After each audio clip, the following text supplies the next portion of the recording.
자, 이번 시간에는 사회 소방언론 필기시험의 기출예설 강의를 하도록 하겠습니다.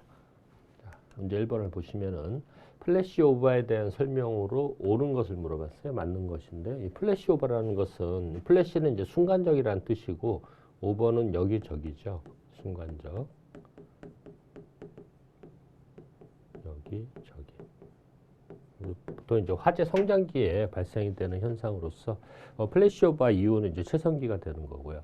구역된 건물 내에서 화재가 발생을 했을 때 가연물 전체에 그 온도가 상승을 하면서 실 전체에 화염이 확대되는 현상, 이걸 이제 플래시오버라고 하죠.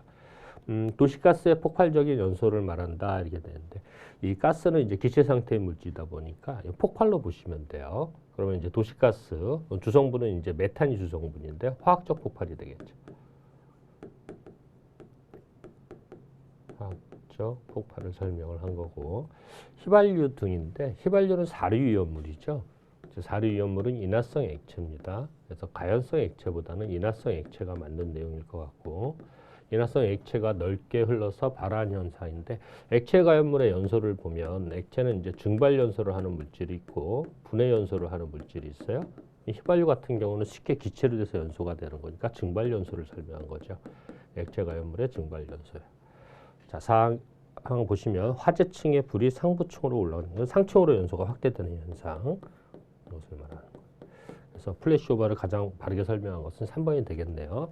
옥내 화재가 서서히 진행해서 열이라든가 가연성 기체가 축적이 되었을 때 이 복사열에 의해서 가연물 전체가 그러니까 발화점 이상에 도달하게 되면서 일시에 연소하게 돼서 화염이 크게 발생하는 것. 실 전체에 화염이 확대되는 현상, 이것을 플래시오버라고 하죠.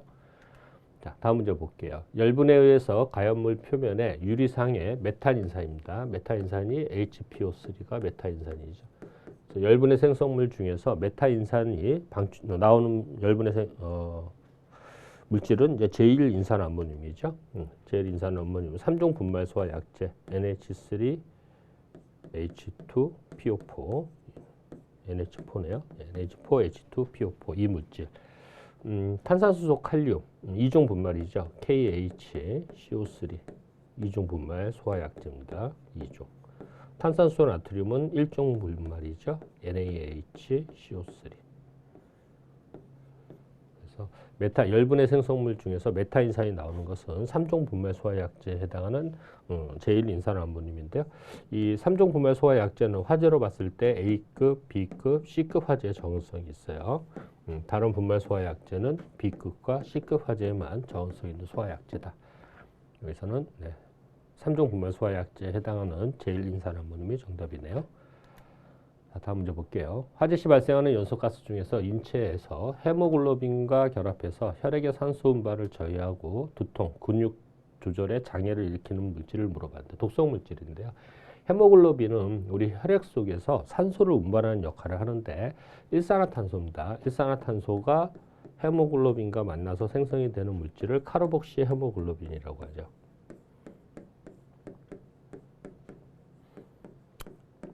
카르복시 헤모글로빈이 생성이 되면서 산소 운반을 방해를 합니다. 그러므로 우리 몸속에 이제 산소가 부족해서 질식에 의해서 사망할 수 있는 독성 물질이죠. 독성 가스예요. 이산화탄소는 이제 완전 연소시 발생이 되는 물질로서 이 독성 물질은 아니죠. 독성은 없지만 이산화탄소를 많이 흡입하게 되면 우리 몸에 이제 산소 농도가 떨어지게 됩니다. 그래서 호흡이 가파라서 화재 현장에서 다른 물질을 많이 흡입해서 사망하게 이를 수 있는 물질이 되는 거고, HCN을 시아나수소라고 하죠. 시아나수소, 일명 청산가스라고도 하죠. HCN도 독성 물질에 들어가요. H2S 황화수소입니다. 황화수소로서 황을 함유하고 있는 물질의 연소 시 생성이 되는데, 황화수소도 독성 물질인데 어떤 특징을 갖고 있냐면 달걀 썩는 냄새 특징을 갖고 있는 것은 황화수소. 이 포스핀이 있어요. pH3. 이거는 포스핀이라고 하는데, 포스핀은 생선 썩는 냄새를 갖고 있는 특징을 갖고 있다. 그래서 황화수소는 달걀, 포스핀은 생선 썩는 냄새의 특징을 갖고 있다. 이렇게 같이 기억을 해두시면 될 것 같아요. 자, 다음 문제 볼게요. 소화약제로 사용할 수 없는 것을 물어봤습니다. KHCO3 탄산수소 칼륨이니까 이종 분말 소화약제죠. 그 다음에 NaHCO3 탄산수소 나트륨 1종 분말 소화약제 주성분입니다. 이산화탄소는 이제 질식 효과를 갖고 있죠. 이 이산화탄소라는 물질은 이 불연성 가스가 돼요. 즉 산소랑 더 이상 반응하지 아니하는 물질입니다. 산소랑 반응하지 않는 물질이니까 이제 가연물이 될 수가 없겠죠. 그리고 공기보다 무겁다 보니까 가연물을 덮어서 가연물이 연소가 되고 있는 곳에는 산소가 지속적으로 공기가 들어와야 되는데 이 화재면에 이산화탄소를 방사하게 되면요. 이산화탄소의 분자량은 44죠. 공기의 분자량 29로 나눠주면 이 값이 1.52가 돼서 이산화탄소는 약 공기보다 기체 상태가 됐을 때 1.5배 정도 무거워요. 즉 화염을 포위하는 거죠. 이산화탄소 가스가. 그럼 연소가 되고 있는 곳에는 이제 공기가 부족해요. 이제 산소가 부족하게 되면 주변에서 산소나 공기가 들어와야 되는데 이산화탄소가 화염을 포위하고 있다 보니까 산소가 들어오지 못하죠. 그럼 연소면에 산소 농도가 떨어져서 소화가 되는 질식 효과를 갖는 소화약제. 이게 이제 이산화탄소 소화약제예요. 자, 1번, 2번, 3번은 소화약제로 사용이 가능하는데 NH3 암모니아 독성 물질로서 냉매로 쓰이는 거죠. 냉동시설에 냉매로 쓰인다. 소화약제로 쓰이지는 않습니다. 답은 4번이 되겠네요. 자, 다음 문제 보도록 할게요. 인하점. 인하점이 낮은 것부터 높은 순서. 그러니까 항상 이런 순서에 대한 문제를 출제가 됐을 때는 시작점이 어디냐 이걸 잘 보셔야 돼요. 여기서는 이제 낮은 것부터 높은 거 이렇게 물어봤죠. 반대로 높은 것에서 낮은 것으로 이렇게 물어볼 수도 있습니다. 인하점이라는 것은 플래시 포인트라고 하죠. 플래시 포인트를 인하점이라고 해서 순간적으로 불이 붙는 온도, 점화원이 있을 때 점화원에 의해서 순간적으로 불이 붙는 온도를 인하점이라고 합니다. 그래서 우리 이온물에 보면은 사류 이온물이 있는데요. 이 사류 이온물이라는 것은 인하점하고 관계가 있어요. 인화성 액체니까요. 인화성 액체인데 이 사류 이온물의 정의가요. 1기압 20도에서 불이 붙는 물질. 이것을 이제 사류 이온물이라고 합니다. 즉 1기압 20도 상온 상압이 되는데요. 특히 이제 사류 이온물 같은 경우에 인하점이 아주 낮은 물질들이에요. 그 사류 이온물 중에서 사류 이온물을 이제 여러 가지로 구분하는데 특수 인화물이 있습니다. 이 특수 인화물이 인하점이 가장 낮은 물질들로만 이루어진 게 특수 인화물이에요. 그 중에서 이氧화탄소가 특수 인화물에 해당이 되는데 이氧화탄소 인하점은 영하 30도예요. 자, 아세톤의 인하점이 영하 18도가 되는 거죠. 그리고 에틸알코올의 인하점은 13도가 돼요. 가장 낮은 것은 이氧화탄소죠. 특수 인화물에 해당하는 거. 답은 이제 4번이 되고요. 특수 인화물에는 종류가 이소프렌이 있고 디에틸에테르,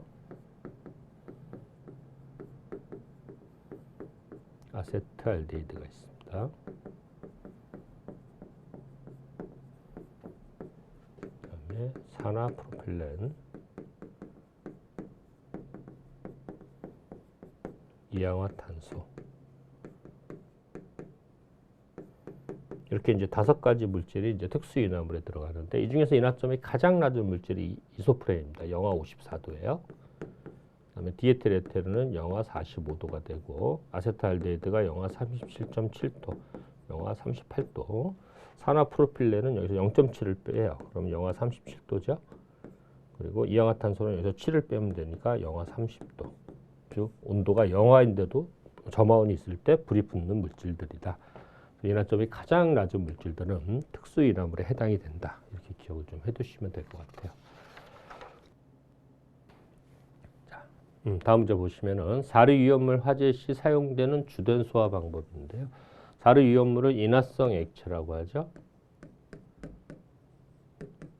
인화성 액체 물질로서 이 사르이온물은 수용성 물질이 있고 비수용성 물질이 있는데 이 수용성 물질 같은 경우에는 화재 초기에 대량의 물로 방사해서 화재를 진압할 수 있습니다. 물에 녹는 물질이니까. 다만 이제 수용성 액체 가연물이더라도 대형 화재일 때는 물을 방사하는 것보다는 그 포를 이용해서 내알코올형 포를 많이 사용해서 화재를 진압을 하죠. 자, 그런데 이제 비수용성 액체 이온물이 있어요. 비수용성, 물에 녹지 않는 물질이죠. 이런 물질들을 주수 소화를 하게 되면은 비수용성 물질의 화재 시 주수 소화, 주수소화라는 것은 물을 사용한다는 건데 사료위험물은 대부분 다 물보다 가볍습니다. 그래서 유류가 유출이 돼가지고 화재가 발생을 했을 때 여기에 물을 방사를 하면 물이 유류보다 무겁기 때문에 연소가 되고 있는 면 아래에 물이 가라앉아요. 그리고 이 유류는 물과 섞이지 않는, 비수용성은 물과 섞이지 않는 물질이다 보니까 물 위에 떠서 연소가 진행이 되는데 둘 다 액체 물질이죠. 액체라는 것은 자유로이 흐를 수 있는 물질입니다. 그러다 보니까 주변에 다른 가연물이 있으면 화재가 더 확대가 돼요. 그래서 비수용성 액체 가연물의 화재 시 주수소화를 하면 안 돼요. 금지하는데 그 이유는 연소면이 확대가 되기 때문에 주수소화를 금지를 합니다. 즉 주수소화라는 것은 물을 사용하는 소화예요.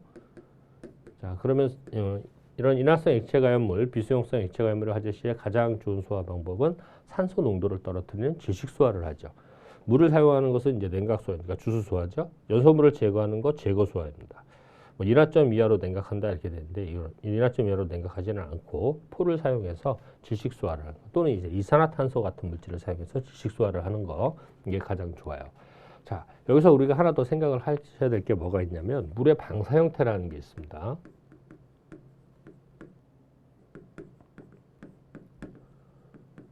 물이 방사되는 방법에 따라서 봉상주수가 있고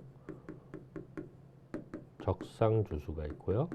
무상주수가 있는데요. 이렇게 세 가지의 방사 형태를 갖습니다. 물은 봉상주수나 적상주수를 했을 때는 A급 일반 가연물 화재에만 적응성이 있어요. 반면에 무상주수를 하게 되면 A급과 B급과 C급 화재에 적응성이 있어요.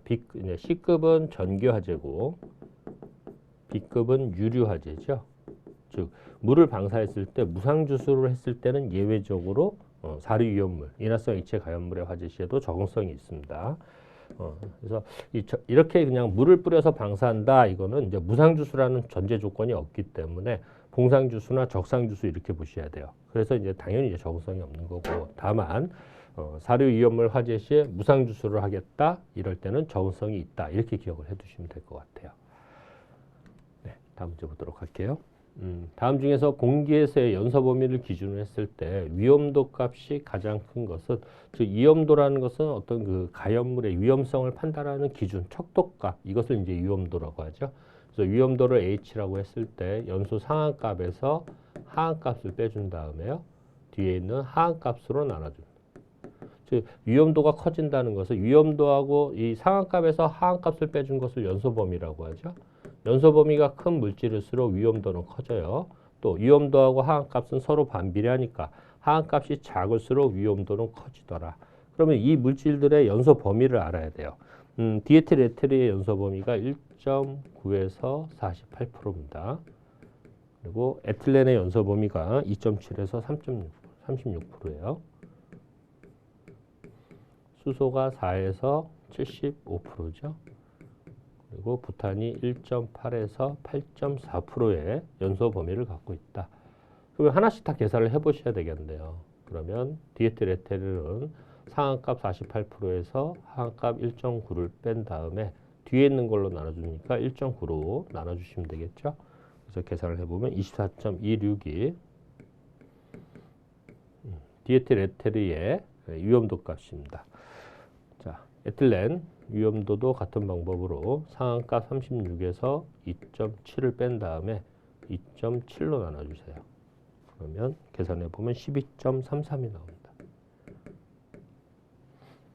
그 다음에 수소는 75에서 하한값 4를 빼고 4로 나눠주시면 되겠죠. 17.75가 나와요.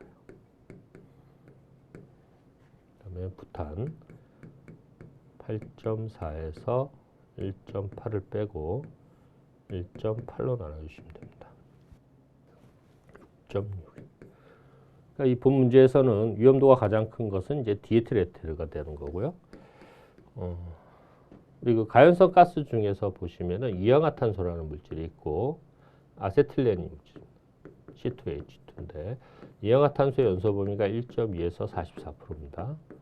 아세틸렌의 연소 범위가 2.5에서 81%예요.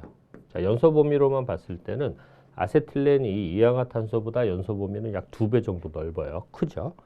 근데 정작 위험도를 계산을 해보면 이氧화탄소의 위험도는 44 마이너스 1.1을 1.2로 나눠줘야 되니까 약 35.7 정도가 이氧화탄소의 위험도입니다. 아세틸렌의 위험도 계산해보면 81 마이너스 2.5를 2.5로 나눠주죠. 31.4가 나와요. 자, 연소 범위는 아세틸렌이 훨씬 넓지만 위험도를 계산해봤더니 이氧화탄소의 위험도가 훨씬 더 크죠.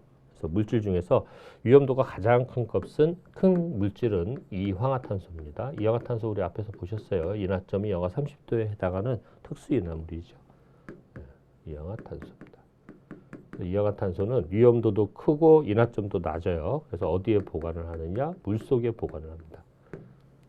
이런 위험한 물질이에요. 그래서 물질 중에서 위험도가 가장 큰 것은 이제 이황화탄소인데 여기서는 이제 지문상에 이氧화탄소가 없다 보니까 주어진 지문에서 연소 범위가 가장 넓은 것을 찾아주셔야 되는 거죠.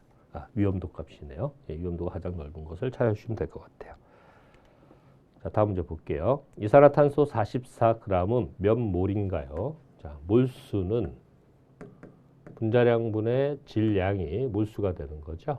그래서 이산화탄소의 분자량을 44g은 이산화탄소의 질량이 되는 거니까 자, 몰수는 이산화탄소의 질량을 지금 문제상에서 주어진 질량을 이산화탄소의 분자량이죠.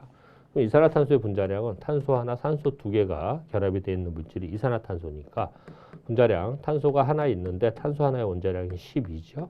산소는 두 개 있는데 산소 하나의 원자량이 16이니까 44g/몰이 이산화탄소 1몰에 대한 질량. 이게 이제 이산화탄소의 그 분자량입니다.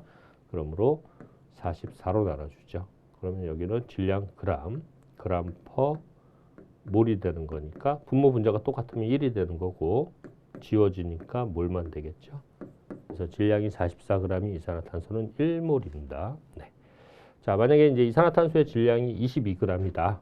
22g이면 분자량은 변하지 않는 거니까 44로 나눠주면 0.5몰이 되겠죠. 22g이 아니고 88g이에요. 이산화탄소의 분자량은 44. 이 몰을 이렇게 계산이 되는 거죠. 그래서 이 몰수라는 것은 이거는 분자량이고요. 분자값은 질량을, 즉 질량을 분자량으로 나눠준 값이 몰수가 된다. 이렇게 기억을 해두시면 되겠네요. 자, 다음 문제 볼게요. 화재하고 폭발에 관한 설명으로 틀린 것을 물어봤어요. 메탄가스는 공기보다 무겁다 이렇게 되어 있는데 메탄은 이제 탄소 하나, 수소 4개로 결합이 된 포화탄화수소죠. 그러면 이 어떤 물질이 무거운지 가벼운지를 알 수 있는 것을 비중이라고 합니다. 비중에는 이제 액비중이 있고 증기비중이 있는데요. 고체하고 액체 물질은 액비중으로, 즉 물과 비교를 해서 물보다 가벼운 물질은 물 위에 뜨고 물보다 무거운 물질은 물속에 가라앉겠죠. 그런데 이 가스라는 것은 상온상압에서 기체 상태의 물질일 때 이때 가스라고 하는 거예요. 그럼 기체 물질의 비중을 증기비중이라고 합니다. 증기비중인데 이 증기비중은 특정 물질의 분자량을 공기의 분자량으로 나눠주시면 됩니다. 공기의 분자량인데 공기의 분자량을 약 29라고 하는데요. 이 공기라는 물질 안에는 질소가 79%가 있어요. 그리고 산소가 21% 이렇게 섞여 있는 물질이 공기라서 공기의 분자량, 질소 하나의 원자량은 14인데 두 개가 있으니까 28이죠. 79% 0.79 더하기 산소 하나는 16인데 두 개가 있으니까 32가 되겠네요. 32 곱하기 0.21을 계산을 해보면 28.84가 공기의 분자량이라서 이 값을 반올림해서 약 29를 공기의 평균 분자량이라고 합니다. 자, 그럼 메탄이 공기보다 가볍냐 무겁냐를 알아야 되니까 비중을 기호를 S를 쓰거든요. 메탄의 분자량은 16이 나오겠죠. 탄소는 10이고 수소는 1인데 수소가 4개 있으니까 16 나누기 29 하면 0.5가 돼서 메탄은 공기보다 약 가볍다. 2분의 1 정도 가벼워요. 그러므로 가스 탐지부는 가스 기구에 가벼운 물질은 공기 중에 노출됐을 때 위로 떠오르겠죠. 그래서 직하부가 아니고 천장면으로부터 30cm 이내입니다. 30cm 이내에 설치한다. 자, 그럼 이제 메탄가스가 아니고 프로판을 한번 생각을 해볼게요. 탄소 3개, 수소 8개로 이루어진 이 화합물이 프로판인데 이 프로판은 LPG의 주성분이죠. 그래서 프로판의 분자량 계산해 보면 44가 나옵니다. 36 더하기 8하면 44예요. 공기의 분자량 29로 나눠주면 이산화탄소의 비중하고 똑같네요. 1.52. 즉 프로판은 공기보다 약 1.5배 무거워요. 그래서 이 프로판을 사용하고 있는 곳일 때는 이 가스 탐지부를 바닥으로부터 30cm 이내, 공기보다 가벼운 가스를 사용하는 곳일 때는 천장면으로부터 30cm 이내 설치합니다. 여기서는 틀린 거니까 1번이고 5개 저장 탱크의 방유제, 이 방유제라는 것은 이렇게 생각하시면 됩니다. 방유제는 위험물 저장 탱크, 5개에 있는 위험물 저장 탱크일 때 위험물 탱크가 있을 때요.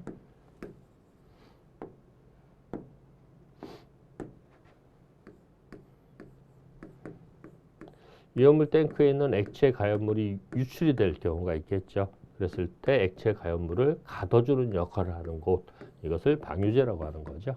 네. 그래서 방유제는 화재 시 화재의 확대를 방지하기 위한 것이다. 맞는 내용이네요. 가연성 분진이 공기 중에 부유했을 때 폭발할 수 있어요. 이랬을 때 하는 폭발을 분진 폭발이라고 하고 폭발이 됩니다. 마그네슘 화재 시 주소하는 화재를 마그네슘은 이제 금속성의 물질이죠. 금속성의 물질이 물과 만나게 되면 가연성 가스인 수소가 나오거나 또는 수증기 폭발을 일으킵니다. 그래서 금속 화재 시에는 절대 주소화를 하면 안 돼요. 틀린 거니까 답은 1번으로 보시면 되겠네요. 자, 다음 문제 볼게요. 정전기로 인한 화재를 줄이고 방지하기 위한 대책 중 틀린 것입니다.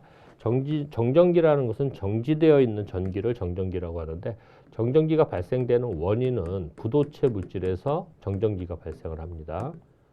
부도체. 그러므로 정전기가 발생하지 않도록 하기 위한 방지 대책은 도체화시키는 거죠. 도체화시킨다는 것은 전기를 잘 통하도록 하는 거예요. 습도를 일정 값 이상으로 한다. 아무래도 이제 젖어 있게 되면 전기가 잘 통하죠. 상대 습도를 70% 이상으로 하는 거 방지 대책. 기기의 전기 절연성을 높이기 위해서 부도체로 차단 공사를 한다. 이 부도체로 한다는 것은 전기가 통하지 않는 건데 정전기는 부도체에서 더 발생하는데 부도체를 사용한대요. 그럼 정전기가 발생되는 원인이 되는 거죠. 방지 대책은 아니죠. 그래서 답은 이제 2번이 됩니다. 공기 이온화 장치를 설치해서 가동시킨다. 공기는 이제 중성 상태의 물질인데요. 중성이라는 것은 부도체입니다. 전기를 통하지 않으니까 공기를 이온화시키는 거야. 이온으로 만들어요. 양이온이 되던가 또는 음이온이 되던가. 이렇게 되면은 이제 전기가 통하는 도체가 되는 거죠.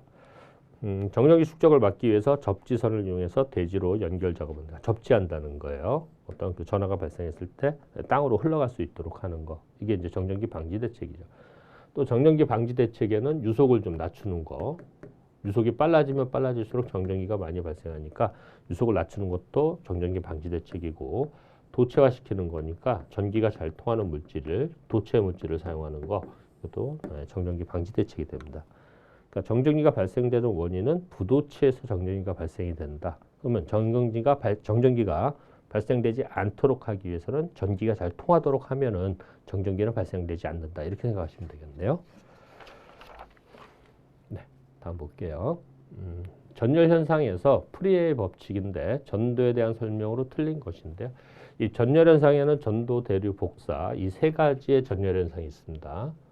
열이 이동하는 현상을 전열 현상이라고 하죠. 전도, 대류, 복사 이 세 가지가 있는데 전도는 고체 물질에서의 전열 현상이고 대류하고 복사는 유체. 즉 유체라는 것은 액체와 기체를 총칭해서 말합니다. 이랬을 때 이제 대류라는 것은 열을 이동시키는 매개 물질이 있어서 열이 이동하는 거고 복사는 매개 물질 없이 전자기파에 의해서 열이 이동하는 건데요. 이 전도 열량이라고 하죠. 프리의 열 전달 법칙입니다. 그래서 전도 열량을 Q라고 하면 열 전도도를 접촉 물질의 두께로 나눠준 다음에 면적을 곱해주고 온도 차를 곱해서 전도 열량을 계산해요. 그래서 이동 열량은 전열체의 단면적에 비례한다. 전도 열량은 단면적에 비례하죠. 면적이 크면 클수록 전도 열량이 커진다는 얘기예요. 자, 이동 열량은 전열체의 두께에 비례한다. 인데 두께, 이 L이 이제 두께입니다. 길이가 아니고 두께가 되는데요. 전도 열량과 두께는 서로 반비례하죠. 비례하는 것이 아니고 반비례합니다. 2번이 틀렸네요. 전열체의 열 전도도, K값을 열 전도도라고 합니다. 그래서 전도 열량은 열 전도도 또는 열 전도율이라고도 하죠. 여기에는 비례합니다. 자, 이 열량은 전열체 내외부, 델타 T가 온도차죠. 실내외의 온도차, 즉 높은 온도에서 낮은 온도를 빼준 것을 말해요. 온도차에는 비례하더라. 자, 여기서 열 전도도의 단위를 잘 기억을 해 두셔야 되는데 와트 퍼 미터 도씨가 열 전도도의 단위가 되는 겁니다. 그래서 단위만 한번 보시면은 지금 전도 열량의 단위가 와트 퍼 미터 도씨죠. 그래서 와트 퍼 미터 도씨가 되고 두께입니다. 두께의 단위가 미터가 돼야 돼요. 자, 여기는 면적이니까 제곱미터죠. 자, 온도차, 전도 열량의 단위가 섭씨 온도면은 여기도 온도도 섭씨 온도, 켈빈 온도면 켈빈 온도로 바꿔주시면 돼요.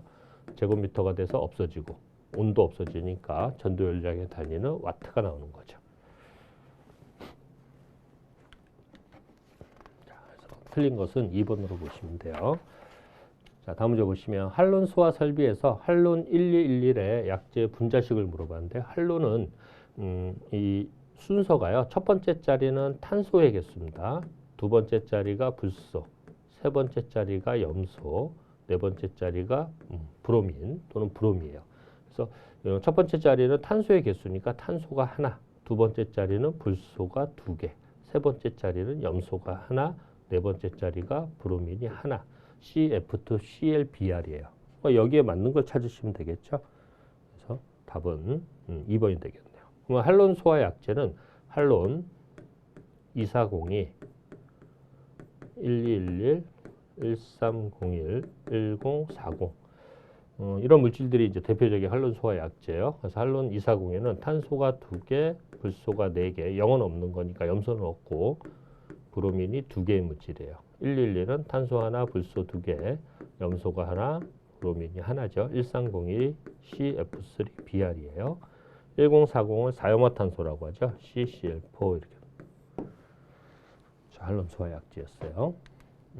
사료 유연물의 성질로 옳은 것을 물어봤는데 사료 유연물을 인화성 액체라고 하죠. 인화성 액체. 가연성 고체는 이류 유연물입니다. 가연물이 되는 거죠. 산화성 고체는 산화제 역할을 하는 거죠. 산화성 고체는 인류예요. 자, 산화성의 성질은 같은 성질인데 물질의 상태가 액체의 물질이 있습니다. 산화성 액체는 육류가 되는 거고 자기 반응성 물질은 오류가 되는 거죠. 옳은 것을 물어봤으니까 답은 3번이 되겠는데요. 네, 다음 문제 볼게요. 목재 화재 시 다량의 물을 사용해서 소화할 경우 기대되는 주된 소화 효과인데요. 자, 물은 냉각 효과가 크다고 해요. 냉각 효과가 크다고 하는데 그 이유는 물은 비열과 잡열이 큰 물질인데요. 이 중에서 이제 증발 잡열이죠. 잡열. 물의 비열이 1kcal kg 도씨예요. 물의 증발 잡열이 539 kcal kg이죠. 자, 비열이라는 것은 어떤 물질 1kg을 1도 높이는데 필요한 열량이죠. 그래서 비열이 큰 물질을 소화약재로 쓴다는 것은 온도를 상승할 때 많은 열이 필요하다 보니까 1도 높이는데 이만큼의 열이 필요하다는 거예요. 그래서 물을 화재면에 방사했을 때 열을 빼앗아오게 되는 거고 그다음에 증발 잡열인데 잡열은 상태가 변할 때 필요한 열이죠. 상태. 즉 증발된다는 것은 액체가 기체로 되는 겁니다. 액체 상태의 물이 기체. H2O는 물질의 상태에 따라서 고체, 액체, 기체일 때 고체일 때를 얼음이라고 하는 거고 액체일 때를 물이라고 하죠. 그리고 기체일 때를 이제 수증기가 되는 건데 액체 상태의 물이 기체의 수증기가 되기 위해서 물 1kg이 기체의 수증기가 되기 위해서는 이만큼의 열이 필요하다는 거예요. 이만큼의 열이 필요하다는 것은 화재면에 물을 방사했을 때 이만큼의 열을 빼앗아 오면서 액체의 물이 뭘로 바뀌어요? 수증기로 바뀌는 거죠. 이와 같이 열을 빼앗는 효과를 뭐라고 하냐? 냉각 효과라고 하는 거죠. 그래서 물은 비열과 증발 잡열이 큰 물질로서 소화 효과는 주된 소화 효과는 냉각이고 액체 상태의 물이 기체의 수증기가 되면은 자, 액체가 기체로 되면 부피가 이제 늘어나죠. 부피가 늘어나는 것을 팽창이라고 하는데 1700배 팽창을 합니다. 자, 그러면 이렇게 부피가 늘어났을 때는 어떤 효과가 있냐? 구획된 실 안에서 화재가 발생을 했어요. 이때 물을 방사하게 되면 온도를 빼앗아오는 냉각 효과도 있는 반면에 액체가 기체로 되면서 실 안에 수증기가 가득 채워진다고 보세요. 그럼 연소가 되고 있을 곳에는 계속적으로 공기가 들어와야 되는데 실 안에 수증기가 채워져 있으니까 공기가 들어올 수 있는 공간이 없네요. 그러면 연소면에 산소 농도가 떨어지는 무슨 효과? 질식 효과가 있어요. 그러므로 수증기가 될 때는 또 이럴 때는 질식 효과를 갖습니다.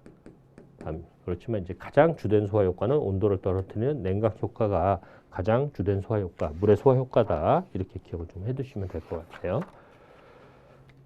네, 다음 문제 볼게요. 물질의 취급 또는 위험성에 대한 설명 중 틀린 것인데요. 어떤 물질이 점화원이 될 수 있냐 없냐는 이 점화원이 된다는 것은 온도를 상승시키는 것은 점화원이 되는 거고 온도가 떨어지는 것은 점화원이 될 수 없는데요. 이 융해라는 것은 고체가 액체로 바뀔 때 필요한 열이죠. 즉 얼음이 액체로 바뀌었어요. 얼음의 융해 잠열이 80입니다.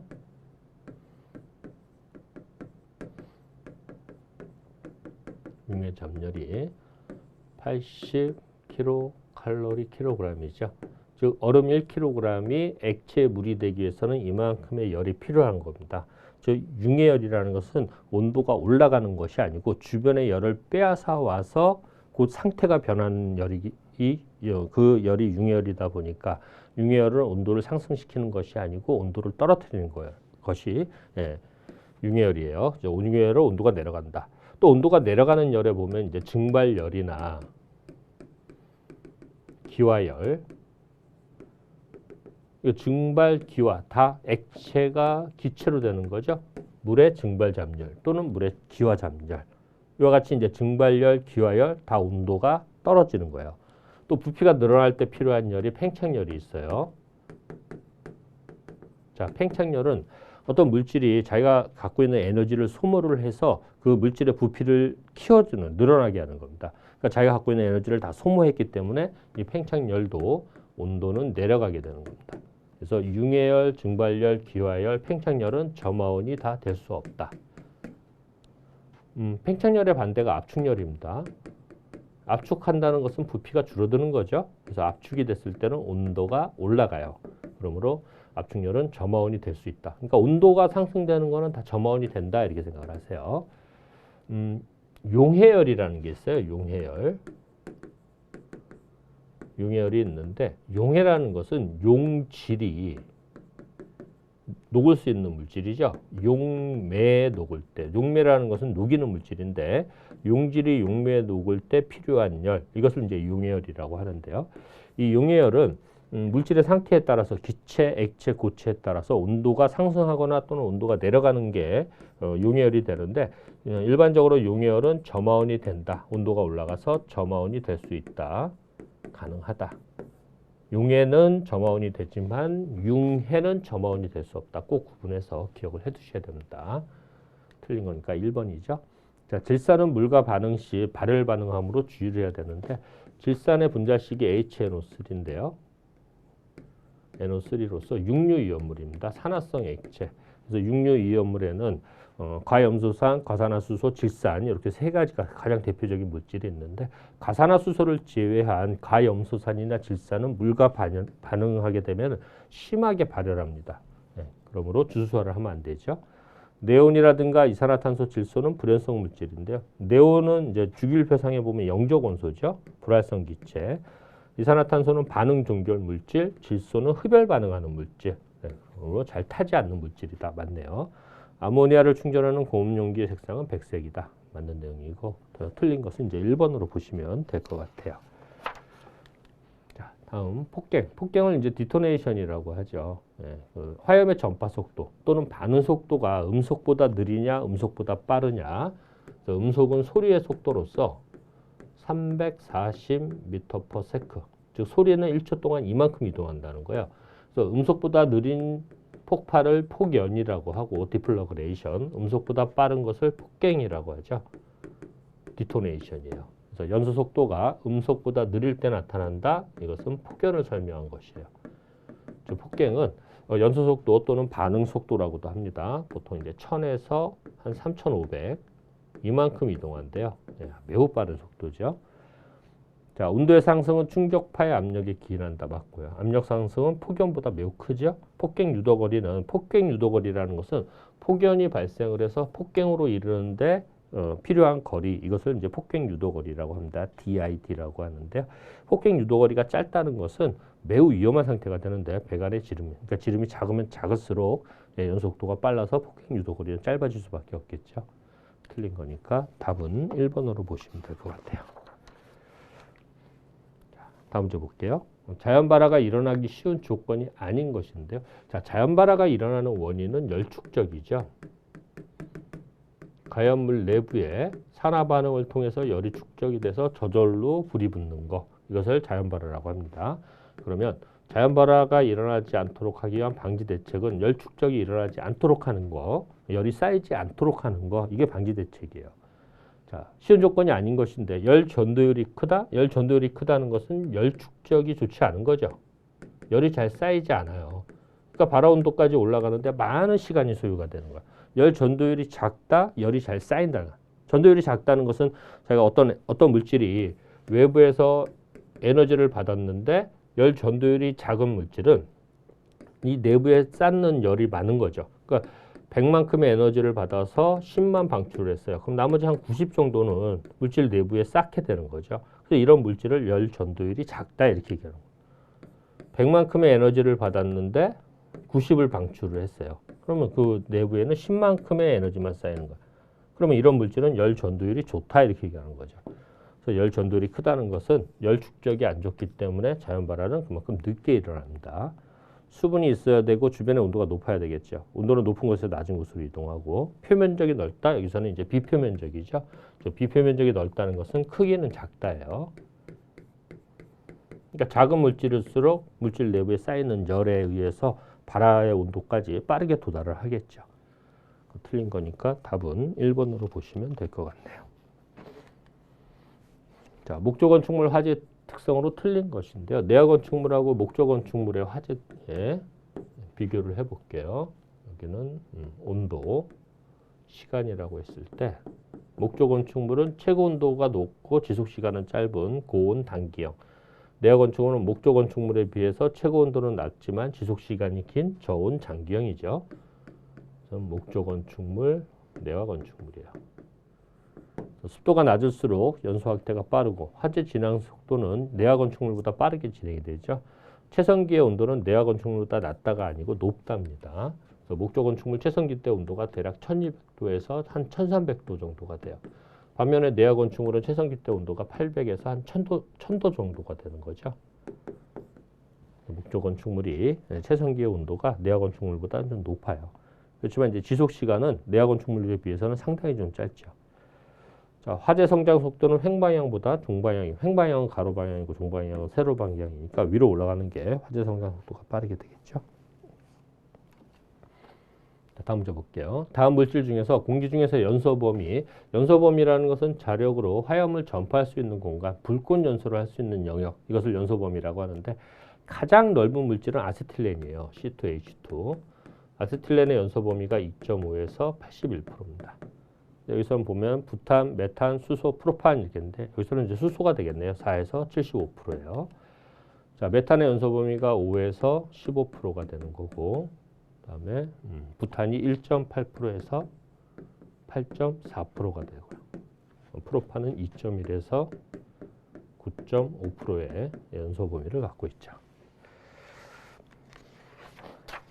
아세틸렌 다음에 연소 범위가 넓은 것은 산화에틸렌입니다. 산화에틸렌의 연소 범위가 3에서 80%가 되고 그 다음 연소 범위가 넓은 물질이 이제 수소죠. 4에서 75%입니다. 네. 다음 주 볼게요. 연기에 의한 감강계수. 감강계수가 0.1, 미터의 마이너스 1승과 같은 단위가 CS죠. 이때 가시거리가 20에서 30이다. 화재 초기네요. 네. 즉 화재 초기는 연기 감지기가 작동할 때, 연기 감지기는 화재 초기 때 작동을 하는 거니까 화재 초기다 이렇게 보시면 0.1 CS. 건물 내부에 익숙한 사람이 피난의 지장을 느낄 정도, 건물 구조를 잘 아는 사람, 가시거리가 한 3에서부터 5m 정도가 되는데요. 이때가 이제 0.3 CS가 되는 거고, 어두운 것을 느낄 정도, 네, 좀 더 염기의 농도가 짙어진 겁니다. 0.5 CS가 되는 거고 전방이 거의 보이지 않을 정도 1 CS. 즉 이 강간계수 값이 크다는 것은 연기의 농도가 짙어진 거니까 가시거리는 네, 짧아진다. 그래서 강간계수와 가시거리는 서로 비례관계가 아니고 반비례관계가 되는 거예요. 네, 자 이렇게 해서 4회 필기 소방 언론에 대한 기출 해설 강의를 모두 마쳤는데요. 자, 4회 시험 때 보면은 이제 그 계산 문제도 이렇게 출제가 됐습니다. 계산 문제도 출제가 됐는데 기존에 나왔던 이제 유형이 아닌 다른 물질의 그 위험도 연소 범위를 알아야지만 풀어야 되는 문제가 또 출제가 됐고 또 기존에 나왔던 문제에서 약간 응용된 문제가 이렇게 출제가 되다 보니까요. 이 필기 시험은 이제 관연도 위주로 이렇게 많이들 공부를 하시는데 관연도만 공부를 하셔가지고는 좀 부족할 수가 있습니다. 그래서 관연도는 공부를 하되 기본적인 이론하고 개념에 대한 내용을 좀 공부를 해두시면 다음 회차 시험을 대비하시는데 많은 도움이 되실 거라 생각이 됩니다. 네, 그러면 이것으로 4회 소방언론 필기의 기출해설 강의를 모두 마치도록 하겠습니다. 수고하셨습니다.